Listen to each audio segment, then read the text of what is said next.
when you're ready. And when we start, we're also going to state your name, Okay. title, Okay. years of experience. Okay. Please state your name Sheila Jacobs.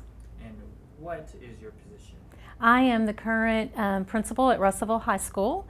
Effective June 30th, I will be retiring from that position. Okay. All right. And how many years in education? I have been in education for 28 years. Okay. And how do you apply the Code of Ethics standards in your school district? In our school district, the Code of Ethics, we have a training at the building level. Each building has training every year.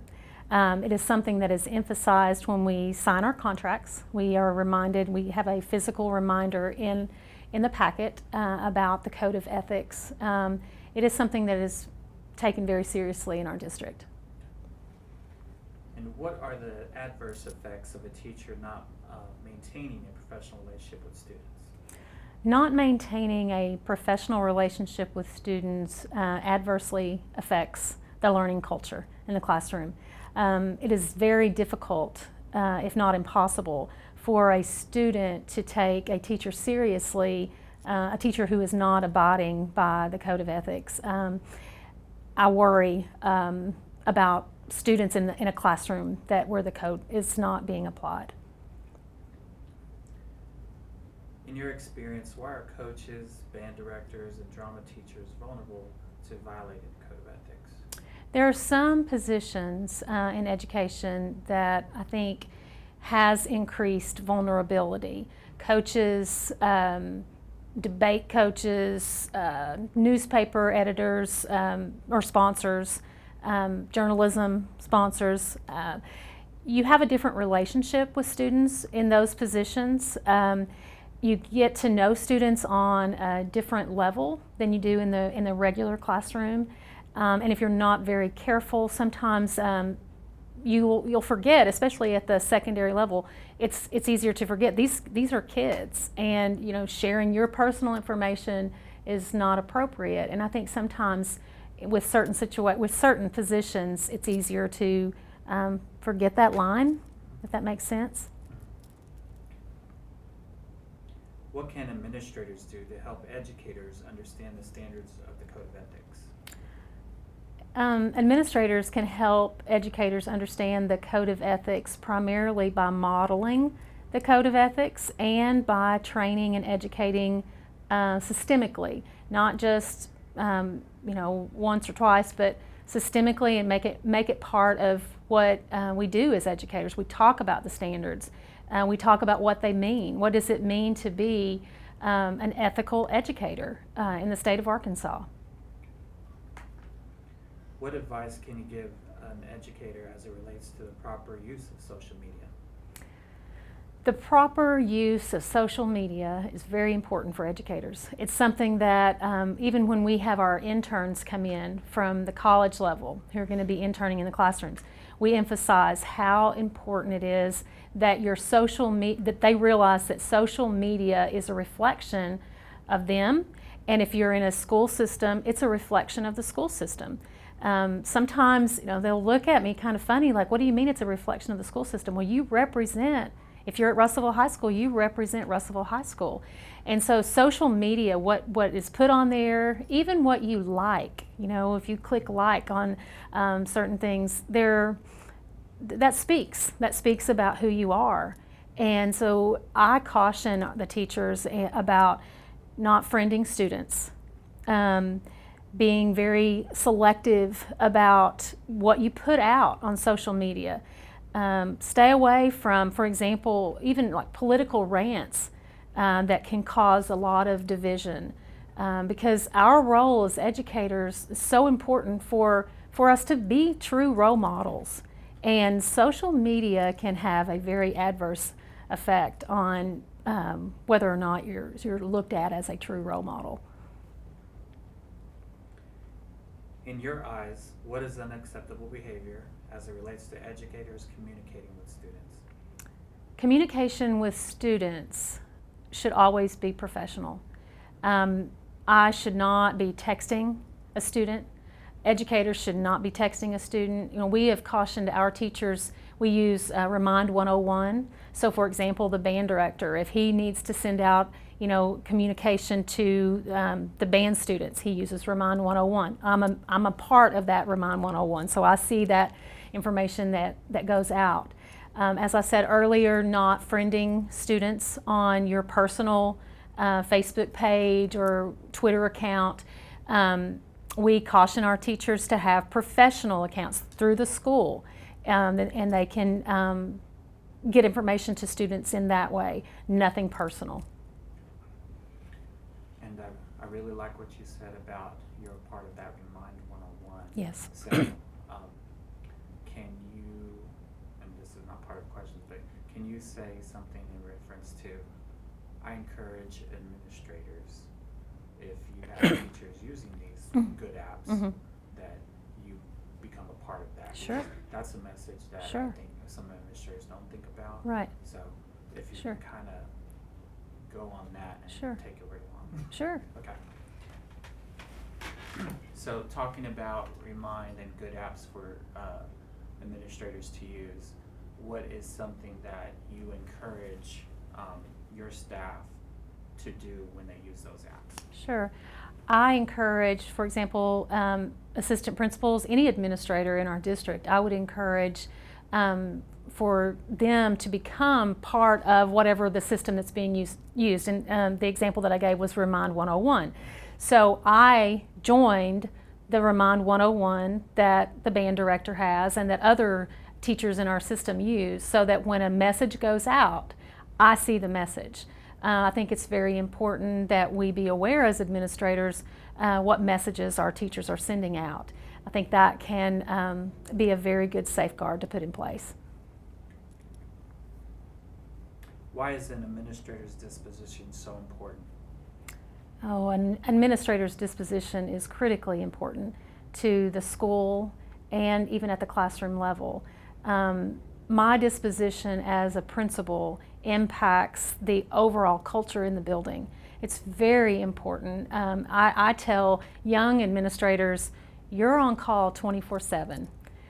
We are being scrutinized, we're being watched, as we should be.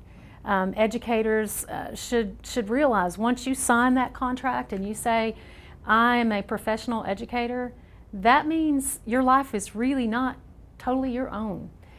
Because we have a job to do and we have lives that we're impacting. So that administrators' disposition is vitally important.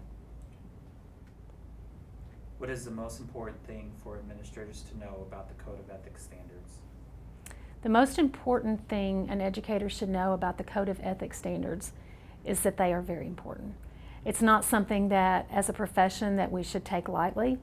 I know from my experience serving on the Professional Licensure Standards Board when it first started, I, quite frankly, was appalled at some of the things that were occurring in our profession, but I was also very encouraged that as a state we were taking a stand and saying, when you are an educator, there are expectations of you, and they're high expectations.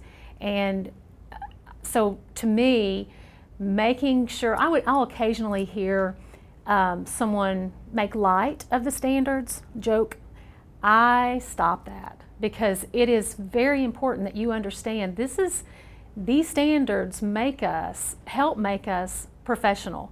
And if we want to be looked at as professionals, we want to be respected as professionals. Thus, we should be governed by standards and ethics. What are the best practices for test administration procedures? I am a former district test coordinator. That role is also a very important role in the school district, and abiding by, for example, confidentiality. That's something that you have to take cautions to make sure that all the data on students is confidential and only shared with the appropriate people. You have to have, we had a room where nobody had a key to that room except for me and the superintendent, because that's where all of the secure test materials were. at the district level. At the building level, the same thing applies. You have a room that is just for testing, and the file cabinets and so forth can be locked. There has to be a very strong check-in, check-out system. The training that district level test coordinators and building level test coordinators, the training that is provided, it's very important that that's documented. Even to the point of, what PowerPoints did you use? And there are signatures. I received this training. I know what's expected of me. I know what I can and cannot do. Those things are very important. Educators have a lot of access to student information. Explain the measures you take to secure this information. Okay, the measures that we take to secure confidential information, we have rooms that are designated for the confidential information. We have locks that very few people have keys to. Most of the time the district test coordinator and principal and superintendent. File cabinets are locked. Our offices, when we leave our offices, we make sure that they're locked because we have confidential information in there. Very aware of the need to keep records confidential. Administrators are entrusted with public funds and property. What are some best practices as it relates to the responsible stewardship of funds and property, and why maintaining that trust with the community and staff and students are important? Maintaining the trust of our community, staff, regarding the proper stewardship of finances, for example, property, is important because taxpayers, they're the ones that are paying for what we have. It's important that we don't abuse what we have. And some of the safeguards, for example, at a high school level, especially high school such as Russellville High School, we have a lot of clubs and activities, a lot of money fundraisers. We have to have safeguards in place. Who handles the money? How is the money, how is it put into the central office level? Who signs? I sign every single receipt that comes through, indicating, and when I put my signature on that, I know what this purchase was for, and I know that it was a legitimate expenditure. So those are some things. I could probably talk a little bit more about that if you need me to, but the proper stewardship of our material and our resources, money, is very important. Are administrators and teachers role models? Administrators and teachers should be role models. And that's another reason that I'm very grateful for our state and having the code of ethics that we have and the standards that we have for educators, because I do believe that we are role models. I for one, growing up, my teachers were definitely my role models. I wanted to be a teacher because of my teachers, and I looked up to them. I would have been devastated had I discovered some unethical things about my teachers, because they really truly are, and they were and still are, my role models. That's all. That's it. Awesome. You did awesome. Did I? You did I stumbled a awesome. little bit. I stumbled a little on that stewardship question. I mean, You did great. you Thanks. did really great because You did. you filled in a lot of things that I think are missing